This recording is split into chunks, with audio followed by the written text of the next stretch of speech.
Welcome back to Hospitality Reinvented. This is episode number 10. I'm Doug Radkey, and today we are talking about something that separates the dreamers from those that get to share their long-term success story in hospitality.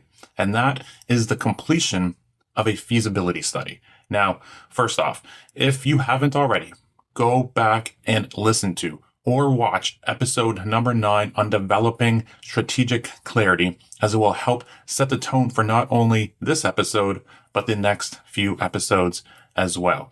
On the next few episodes, we're going to go through the fundamentals, or what I like to refer to as the non-negotiables, the series of playbooks that are needed to start, stabilize, or scale a bar, restaurant, or hotel business.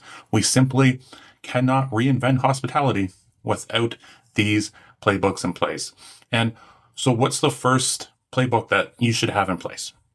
The first one is this feasibility study. If you are serious about making it past that crucial 5-year, survival mark in this industry, you simply cannot skip developing a feasibility study. If you are thinking about opening or scaling a bar, a restaurant, or a hotel without a feasibility study, think of it like driving blindfolded. It's a reckless, risky, and almost guaranteed way to fail. So what is a feasibility study? A feasibility study is your business's red, yellow, or green light. It's an in-depth analysis that answers the most critical question. Is this concept viable in this market?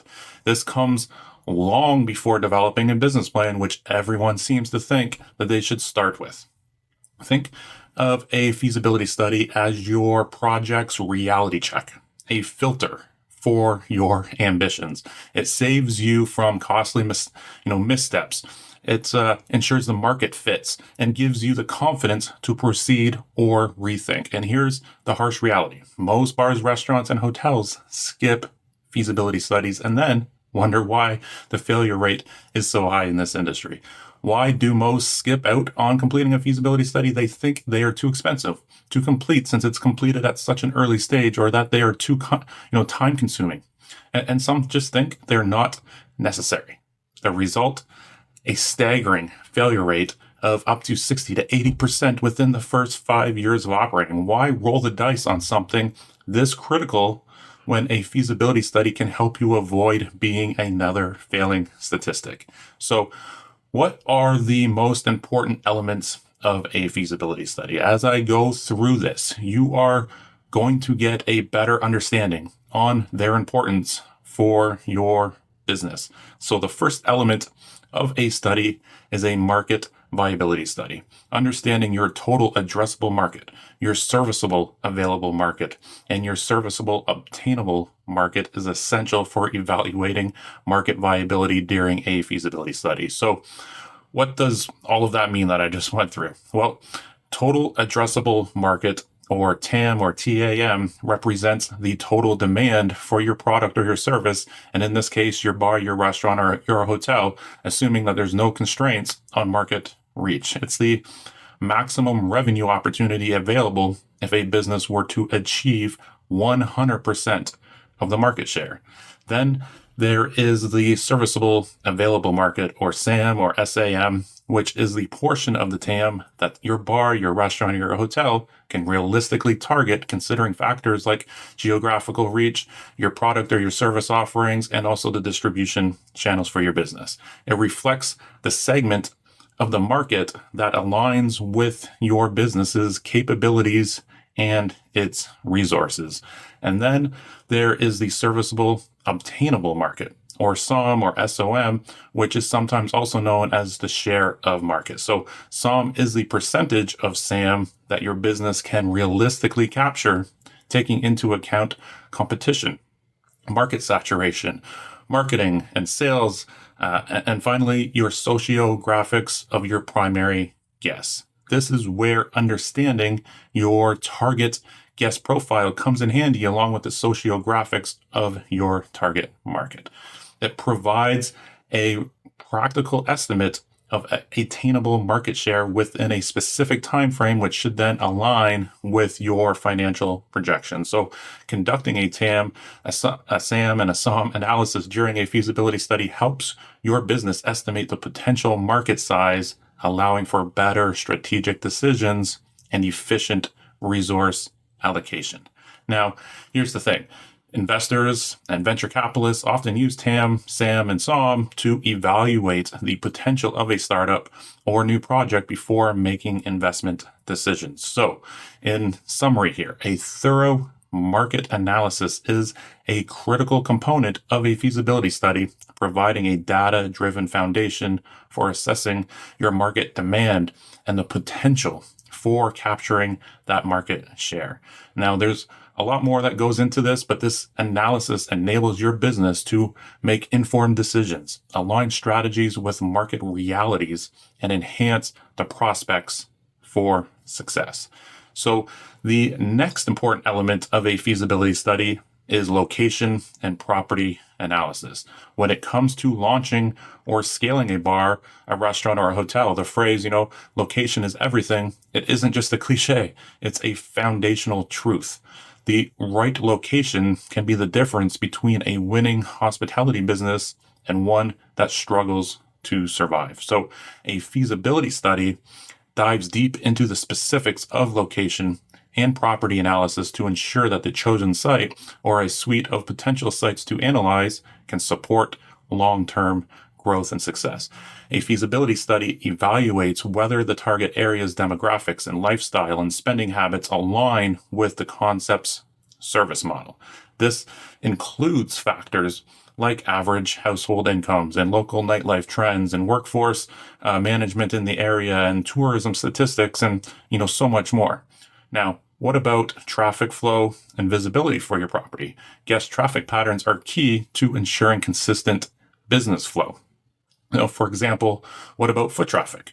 High pedestrian activity benefits quick serve restaurants and cafes and, fast casual dining spots. Now, what about destination traffic? Hotels and destination bars and restaurants need visible, signage and parking and easy highway access, just for an example. Now, what about seasonal traffic? A feasibility study will evaluate if the business, and the tourist-driven traffic spikes are sustainable year-round for your business.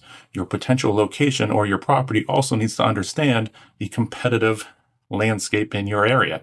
You need to know everything, and I mean everything, about the direct competitors, such as nearby, bars, restaurants, or hotels with similar target markets as yours. You also need to know your indirect competitors, such as grocery stores that provide, prepared foods. What about food trucks or shared economy lodging like short-term rentals or Airbnb type properties?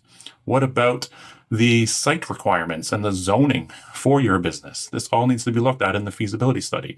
Real estate details can make or break your business very early on. So with the available properties in the market, will they be able to accommodate your restaurant's kitchen space or your hotel's room count and the amenities that you're wanting to have? Is there enough parking, or does public transit provide easy access?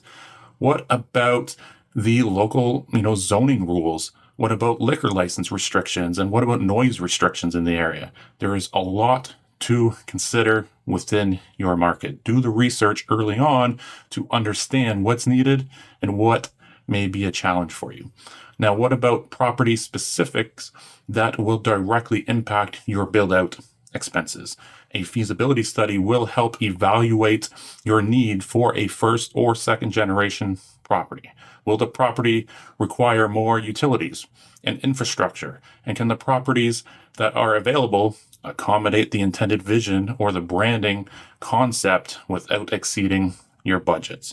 Now, if you are considering a boutique hotel, for example, that's targeting, let's say, eco-conscious travelers, a feasibility study might recommend a historic building in a walkable arts district with some eco-friendly upgrade potential. But if the property lacks maybe some modern HVAC system or requires other major upgrades, these costs must also be factored into the financial forecast before lease or property negotiations. Now, A feasibility study ensures that your hospitality business doesn't just, find a location, but the correct location. It combines the market research, the property specs, the competition analysis, and the build-out cost projections, helping you avoid costly mistakes that will hurt your business 1, 2, 3, 4, 5, even 10 years from now. Now, the next important element of a feasibility study is business and industry trend analysis. When launching a hospitality business, whether it's a bar, a restaurant, or a hotel, you can't afford to ignore industry and business trends. A thorough feasibility study should explore emerging trends, market conditions, and evolving guest preferences to shape a concept that crushes it both now and in the future. Staying ahead of industry trends helps differentiate your business while avoiding costly missteps. In hospitality, trends, they can, shift very quickly. A feasibility study helps identify whether a trend aligns with your business's core identity or if it's a passing craze better left as maybe a limited time offer. Now, while it's tempting to ride, the wave of a hot trend, building your hospitality business solely on a trend is risky. The business and industry trend analysis is about positioning your hospitality business for long-term success. Now, an in-depth feasibility study uncovers emerging trends while ensuring your concept remains adaptable, relevant, and resilient, which we will tackle more in the next episode, actually. Now, the next important element of a feasibility study is the initial startup cost analysis and the financial projections and benchmarks.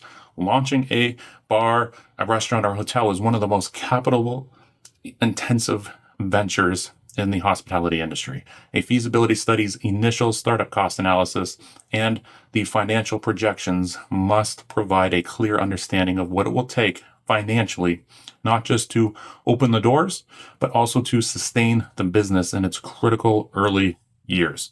Starting a hospitality business involves more than just a great concept. It requires a detailed financial playbook that's realistic and adaptable. A feasibility study should break down startup costs into very specific categories, ensuring that nothing gets overlooked. And that's why we create our annual cost guides every year, one for hotels and one for bars and for restaurants. These guides will help with the initial budgeting before diving deep into concept specifics. And these cost guides are available on our website over at krghospitality.com. Now, remember, as I have stated before a few times now, hope is not a strategy, but data-driven financial projections are. The numbers generated during a feasibility study help answer the big question: is this project financially viable? Without this initial startup cost analysis, running a hospitality business becomes a dangerous guessing game.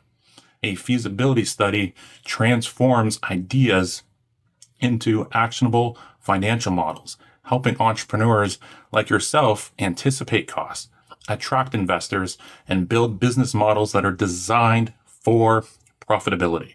Now, in the hospitality industry, financial clarity, it isn't optional. It's a non-negotiable. Now, after everything that I have mentioned so far, how could you not have a feasibility study? And here's the thing. After this study, there are still 7 more playbooks that you should have in place before moving forward with signing a lease or finalizing on a property. Skipping this step could cost you hundreds of thousands or even millions of dollars. We once worked with a hospitality concept that skipped the feasibility study. They reached out to us after signing their lease. The founders, relied solely on personal market assumptions and some minor industry experience. They chose a market based on emotion rather than data, and they overbuilt the venue and depleted their capital within 6 months. Now, had they conducted a feasibility study, they would have understood the area's demand and the spending habits and the competitive landscape. The data would have guided smarter decisions for them on location. and budget allocation and concept positioning, saving them from a financial disaster that we had to help them navigate out of. This isn't theory. This is real. This is reality. This is real money, real heartache and consequences if things do not go right. Our own in-house research, along with others, shows that businesses that complete feasibility studies are 30% more likely to secure funding and 80% more likely to remain open past 5 years. Investors and lenders, they want facts, not dreams. Investors and lenders prioritize data-driven insights over ideas that are just laid out on paper. A prepared feasibility study offers detailed financial projections, market analysis, and risk assessments, providing the factual foundation that they require to make informed decisions. This level of detail not only demonstrates your bar, your restaurant, your hotel's level of preparedness, but also builds confidence among potential investors and financial institutions. The bottom line here is this: if you are not doing a feasibility study, you are not serious about succeeding. Don't waste time or money chasing a dream without a foundation.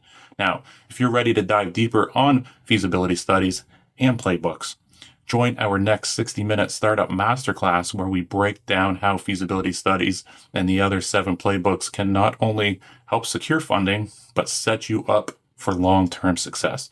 Visit the link in the episode description to register for the next event. Now, remember, success isn't accidental, it's strategic. That's all I have for you today. Thank you for listening and for watching. Stay bold, stay focused, and let's keep reinventing hospitality together.